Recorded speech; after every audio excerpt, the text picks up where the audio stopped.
সংবাদ মাধ্যমের সামনে ভোটে হারের পর্যালোচনা করতে রাজি নন বর্ধিত প্রদেশ কার্যকারিণী বৈঠকে বিস্ফোরক রাজ্যের বিরোধী দলনেতা শুভেন্দু অধিকারী।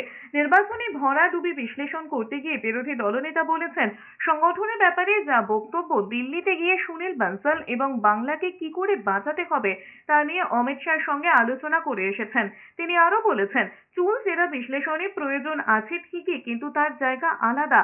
শুভেন্দু অধিকারীর সাফ কথা, তার নিজের কিছু পাওয়ার নেই, সব ছেড়ে বিজেপিতে এসেছেন। রাজ্যের গণতান্ত্রিক ব্যবস্থাকে ফিরিয়ে আনতে হবে। রাজ্যকে উপদ্রুত এলাকা ঘোষণা করে ভোট করাতে চান শুভেন্দু অধিকারী। সেক্ষেত্রে নির্বাচনের সময় ভোটার কার্ড কেন্দ্রীয় বাহিনী পরীক্ষা করুক। তিনি আরো বলেছেন, তৃণমূল সংবিধান গণতন্ত্রের হত্যা করেছে বলে এমন ফল বলে মন্তব্য করেছেন শুভেন্দু অধিকারী। এপিক কার্ড দেখার পাওয়ার দেওয়া হোক কেন্দ্রীয় বাহিনীকে, ইলেকশন কমিশন। আপনি ভাবলেন ছেড়ে দেব? কাল তো রাজ্যপাল মহোদয়ের কাছে গেছি 100টা ভোটার নিয়ে, হাতে কালি নেই, এপিক কার্ড হাতে আছে। কাল রাতেই রাষ্ট্রপতি মহোদয়কে মেল করেছি, টাইম দিন।